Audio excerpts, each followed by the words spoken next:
Today's video is going to be about decluttering. Don't use your apartment as a storage unit. I've seen people who have a whole room just for storage and they can barely walk through that room. I'm not judging, I have that in my own family.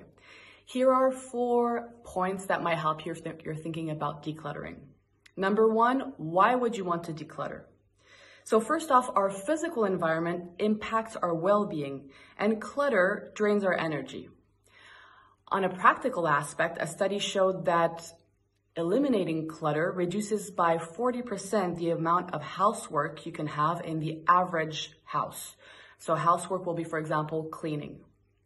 Also, having too much choice is discouraging. It's the syndrome of, I don't have anything to wear. If you eliminate clutter, you can actually see what you really have. Also, junk attracts junk. So if you have an organized space, you're going to want to keep it like that as much as possible. Decluttering is also in itself satisfactory and gives a sense of achievement. It will also simplify your life. If you want to pack to go on a vacation, you'll have less choice, so it will be easier.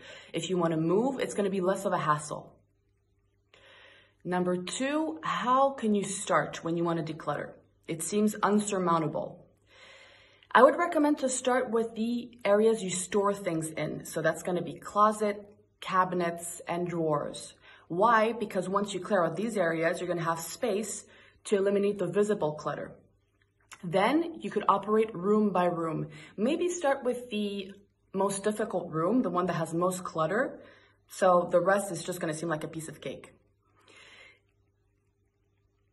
Don't keep things just because. That's called sentimental clutter. Change is good, especially things like old magazines, electronics, like charging cables of old phones that you might use one day, you're never going to use them. Plastic bags, a million Tupperwares. Number 3, how? Clutter is a process. It's not just a one-time event. So keep good habits. Keep 1 item of each. For example, I have a friend who has 4 different blow dryers. I don't think you use 4 different blow dryers on a weekly basis unless it's your business.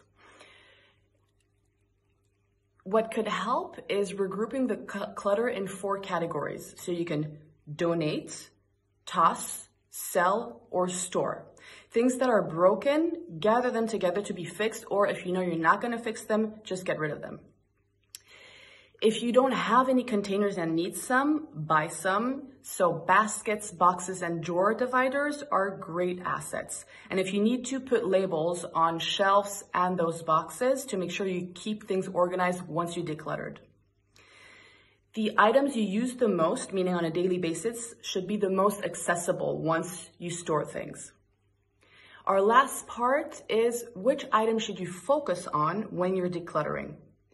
So think first about outdated cosmetics, so shampoos, makeup, nail polish, shaving creams for men, and food in your cabinet, so old spices, canned goods that have been there for decades and you know you're not going to eat. Clothes. Keep in mind that there are seasons for clothes. Separate winter clothes and summer clothes, especially if you live in a city like New York, where I see people in the dead of winter wearing summer clothes. It's negative temperatures and people have open shoes outside. I do not understand. Don't keep things that are broken, torn, or that don't fit in your closet. It's just a waste of space.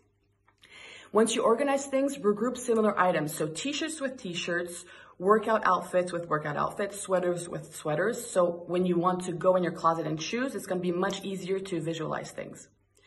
An easy tip to make your closet look much neater is get rid of those cheap wire hangers that you get from the dry cleaner. Get some that are a little bit more sturdy and put the hooks all in the same direction. It's going to look much more organized. You can create extra storage in your space if you need more. For that, look at my video on how to organize small spaces or how to live in small spaces. Papers, we have a ton of papers. Go through that. It's a lot of work, but go through each paper. Which one do you actually want to keep? Can you keep that digitally by taking a picture? If you want to keep the actual paper itself, put it in a folder with files. But my guess is you're not going to keep that piece of paper. Last point, don't keep things on surfaces. If it doesn't have a utility there, like a lamp on a table, or if it's not a decorative item, like a vase, it doesn't have a place there. Store it in a closet. To conclude, remember progress, not perfection. It doesn't have to be this huge task that you're going to do in one day, but do a bit every day until you get the momentum to declutter.